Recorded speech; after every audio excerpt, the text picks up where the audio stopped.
दलित दस्तक के सभी दर्शकों को जय भीम। एक बड़ी महत्वपूर्ण खबर आई है जिस पर चर्चा करने के लिए हम आपके सामने आए हैं। आप साल 2014 को याद करिए, भारतीय जनता पार्टी की सरकार बनी थी और प्रधानमंत्री बने थे नरेंद्र मोदी। तब नरेंद्र मोदी जी ने कहा था कि आने वाला दशक गरीबों का होगा, पिछड़ों का होगा, दलितों का होगा, उनके विकास के लिए वो काम करेंगे। वो प्रधानमंत्री बनकर नहीं, प्रधान सेवक बन के काम करेंगे। 2014 से 2019 का जो दौर था वो सीधे तौर पे कहीं पे भी दलितों पे हमले नहीं देखे गए, सरकारी हमले ये कह सकते हैं। अंदर खाने जिस तरीके की साजिश की जाती रही होगी ये अलग बात है, लेकिन दूसरे टर्म में 2019 में जब सरकार बनी फिर से भारतीय जनता पार्टी की और नरेंद्र मोदी फिर से प्रधानमंत्री बने, उसके बाद लगता है कि भारतीय जनता पार्टी ने, इस सरकार ने दलितों को रौंदने, गरीबों को रौंदने, किसानों को रौंदने और जो अमीर हैं, जो पूंजीपति हैं, उनको और ज़्यादा पूंजीपति अमीर बनाने का फैसला कर लिया है। एक रिपोर्ट आई है जिसके बारे में आप सबको जानना जरूरी है और साथ ही जानना इसलिए भी जरूरी है क्योंकि यह रिपोर्ट सरकार की मंशा को बताती है, सरकार की साजिश को बताती है। और सरकार गरीबों के बारे में, देश के दलितों के बारे में क्या सोचती है, उसके भीतर बैठे हुए मंत्री और नेता सांसद क्या सोचते हैं, यह साफ साफ बताती है। दरअसल नियम है कि तमाम मंत्रालयों को पैसे अलॉट होते हैं और उन पैसों से उनको दलित समाज के कल्याण के लिए काम करने होते हैं, योजनाएं बनानी होती हैं। लेकिन हुआ यह है कि बीते 4 सालों में जो योजनाएं बननी थी, जो पैसे अलॉट किए गए थे, उसमें से 50,000 करोड़ रुपए, जी हां, आप फिर से सुन लीजिए, 50,000 करोड़ रुपए लौट के वापस आ गए हैं, वो इस्तेमाल नहीं किए गए हैं। किसी भी मंत्रालय ने वो पैसे इस्तेमाल नहीं किए हैं। इस खबर को आप पूरा देखिए, आखिर तक देखिए और हम इस खबर में बताएंगे कि किस तरीके से इस सरकार ने दलितों के साथ बड़ी साजिश की है।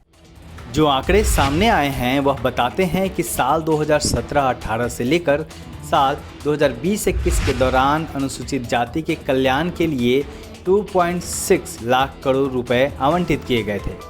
लेकिन सरकार की लापरवाही का आलम यह रहा कि इसमें से 49,722 करोड़ रुपए बिना खर्च ही वापस कर दिए गए हैं। सरकार के अलग अलग मंत्रालयों और विभागों की योजनाओं में इस राशि का उपयोग होना था, जो कि नहीं हो सका है। इससे साफ है कि भाजपा की सरकार और इसके प्रधानमंत्री नरेंद्र मोदी दलितों के हितों को लेकर लापरवाह हैं, क्योंकि अगर ऐसा नहीं होता तो 50,000 करोड़ की बड़ी राशि बिना खर्च हुए वापस नहीं चली जाती। इस पूरे मामले में एक अनोखी बात भी सामने आई है। सूचना है कि नीति आयोग ने सामाजिक न्याय एवं अधिकारिता मंत्रालय को एक अजीब सलाह देते हुए कहा है कि इस आवंटित राशि का 60% दलितों में सर्वाधिक गरीब 1 करोड़ लोगों को शर्त के साथ सीधे उनके खाते में जमा किया जाए। इस तरह का कैश ट्रांसफ़र साल में 4 बार प्रधानमंत्री जनधन योजना के जरिए किए जाने का सुझाव दिया गया है। इसके बाद का जो 40% हिस्सा बचेगा उसके बारे में सरकार तय करेगी कि वह उस राशि को कहां खर्च करेगी। इस बीच में खबर यह भी आ रही है कि सामाजिक न्याय एवं अधिकारिता मंत्रालय यानी सोशल जस्टिस मिनिस्ट्री ने इस सुझाव पर अमल करते हुए इस मंत्रालय ने एक नई योजना का निर्माण किया है जिसे प्रधानमंत्री सामाजिक समावेशीकरण अभियान योजना का नाम दिया गया है। इस योजना के विषय में सरकार बड़े बड़े दावे कर रही है। हालांकि इस योजना को जो जरूरी मंजूरी मिलनी चाहिए, जो मुकम्मल एक रणनीति बननी चाहिए, वो अभी तक सामने नहीं आ पाया है। आखिरी चीज़ें तैयार नहीं हो पाई हैं। लेकिन इस विषय में भारत सरकार का कहना है कि यह योजना अनुसूचित जाति के सर्वाधिक गरीब 1 करोड़ परिवारों को सीधे सीधे मदद करेगी। यहाँ सबसे ज़्यादा निराशाजनक बात यह है कि साधारण गरीब परिवारों से जुड़े विभागों ने सबसे ज़्यादा लापरवाही दिखाई है। कृषि मंत्रालय, स्कूल शिक्षा साक्षरता मंत्रालय, रोजगार एवं मजदूर मंत्रालय, पेयजल एवं स्वच्छता मंत्रालय, परिवार कल्याण एवं स्वास्थ्य मंत्रालय, पेट्रोलियम एवं प्राकृतिक गैस मंत्रालय, सामाजिक न्याय एवं अधिकारिता मंत्रालय और ऊर्जा मंत्रालय के विभिन्न विभागों ने अपने लिए 80% से अधिक आवंटित राशि का उपयोग ही नहीं किया है। इतना ही नहीं, 1.33 लाख करोड़ रुपए जो कि 10 अलग अलग विभागों को जारी किए गए थे, उनके खर्च की पड़ताल से पता चलता है कि उससे अनुसूचित जाति के लोगों को कोई फायदा ही नहीं हुआ। पिछले 4 सालों में यह स्थिति लगातार बनी रही और कोरोना के दौरान यह आर्थिक अन्याय अपने चरम पर पहुंच गया है। इस वर्ष में एक अनुमान के मुताबिक लगभग 41% आवंटित राशि बिना खर्च किए ही वापस चली गई है। ये आंकड़े साफ बताते हैं कि अनुसूचित जाति के लोगों के लिए ना तो सरकार संवेदनशील है और ना ही उसके विभाग। अलग अलग योजनाओं में अनुसूचित जाति के करोड़ों परिवारों के लिए जो भी राशि आई, बिना उसके खर्च किए वापस चले जाना काफ़ी कुछ कहता है। और इसके बीच में एक और बात भी जो देखने वाली है वो यह है, जो समझने वाली भी है, जिसमें सरकार की कहीं ना कहीं भारतीय जनता पार्टी की बड़ी साजिश छिपी हुई है। सरकार जिन लोगों को कह रही है कि हम आपके खाते में 1 करोड़ लोगों के, 1 करोड़ परिवारों के खाते में सीधे हम पैसे जमा करेंगे, आखिर इसका मतलब क्या हुआ? कहीं ऐसा तो नहीं है कि सरकार आने वाले चुनाव में वोट खरीदने की तैयारी कर रही है? क्योंकि आप बीते 2 इलेक्शंस को देखेंगे तो पहले इलेक्शंस में ये सरकार ने जब चुनाव चल रहे थे, चुनावी कैंपेन चल रहे थे, तो प्रधानमंत्री नरेंद्र मोदी ने सीधे सीधे वादा किया था कि वो हर किसी के खाते में 15 लाख रुपए लेके आएंगे। 15 लाख रुपए मिले नहीं, तमाम तरीके से उस पर लोगों ने आलोचना करनी शुरू कर दी।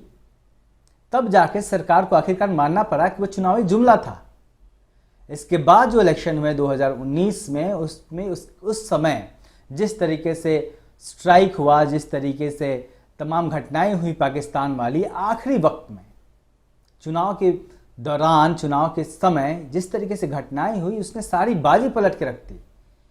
तो ये बीते 2 इलेक्शंस को अगर आप देखेंगे तो साफ दिखेगा कि सरकार ने, भारतीय जनता पार्टी ने आखिरी वक्त में कोई बड़ा वादा किया है या फिर कोई बड़ी रणनीति बनाई है जिससे चुनाव को प्रभावित किया जा सके। सवाल यह है कि जिन लोगों के खाते में सीधे सीधे पैसे पहुंचाने के लिए सरकार कह रही है, कहीं यह दूसरे तरीके से वोट खरीदने की साजिश तो नहीं रची जा रही है? क्योंकि अगर सरकार चाहती कि उसे सचमुच में दलितों की भलाई के लिए काम करने हैं, सरकार चाहती कि उसे, सरकार के मंत्रालय चाहते हैं कि उन्हें काम करने हैं दलित समाज की योजनाओं के लिए, उनके अपलिफ्टमेंट के लिए, तो आखिर 50,000 करोड़ रुपए लौटते कैसे? क्योंकि ऐसा नहीं है कि पैसे अलॉट हुए और फिर लौट गए। तमाम सरकारी एजेंसियां हैं जो देखती हैं कि उन्हें क्या करना है, पैसे कैसे खर्च करने हैं। तमाम योजनाएं बनती हैं, सरकारें देखती हैं, तमाम संस्थाएं हैं जो देखती हैं कि उन योजनाओं के लिए काम हो रहा है कि नहीं हो रहा है। सोशल जस्टिस मिनिस्ट्री है जिसका यही काम है। लेकिन जिस तरीके से पैसे लौट गए हैं वो बड़ा सवाल खड़े करती है। अब देखना यह होगा कि देश की जनता, आप कैसे इस चीज़ को सोचते हैं, इस चीज़ को कैसे देखते हैं। क्योंकि कहीं ना कहीं जब भी दलित समाज की बात आती है, SC ST OBC की बात आती है, बहुजन समाज की बात आती है, तो आम तौर पर इस तबके का बहुत बड़ा हिस्सा सिर्फ रिजर्वेशन और एट्रोसिटी तक आके रुक जाता है। इसके अलावा तीसरी किसी चीज़ पे बात नहीं होती है। नौकरी में रिजर्वेशन खत्म हो गया, इंस्टीट्यूट में रिजर्वेशन नहीं मिल रहा।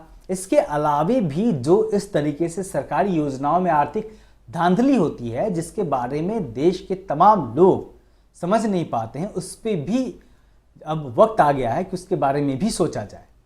और देश की जनता और जो गरीब तबका है, जो पिछड़ा तबका है, दलित तबका है, उसके लिए यह जरूरी है कि उसके जो नेता हैं, उसके लिए काम करने वाले जो सरकारी संगठन हैं, जो सामाजिक संगठन है, वो इन योजनाओं का खुलासा करें, वो इन योजनाओं के बारे में बताएं। क्योंकि आज वक्त बदल गया है और कहीं ना कहीं लच्छेदार भाषण में बातें करके, रिजर्वेशन, एट्रोसिटी की बातें करके आपको चोट लगती है तो मुझे दर्द होता है, इस तरीके की बातें करके कहीं बनारस में जाके प्रधानमंत्री जी जिस तरीके से वाल्मीकि समाज के पैर धो देते हैं, इस तरीके की जो सांकेतिक चीज़ें हैं उससे अब बचना होगा, उससे आगे निकलना होगा। और जो आर्थिक धांधली हो रही है, क्योंकि सबसे बड़ा खेल यही है, अगर किसी का जीवन बदलता है, किसी गरीब का जीवन बदलता है, तो वह उसके आर्थिक आधार पर ही जीवन बदलता है।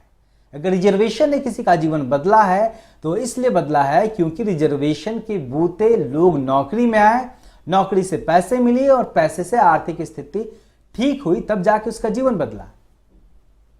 लेकिन अब जो आर्थिक धांधलियां हो रही है उसके बारे में जानना जरूरी है और सरकार की जो साजिश है उसे समझना जरूरी है। आगे हमारी नज़र इस खबर पे बनी रहेगी कि सरकार आखिर क्या करती है। आप देखते रहिए दिल्ली दस्तक। जय हिंद।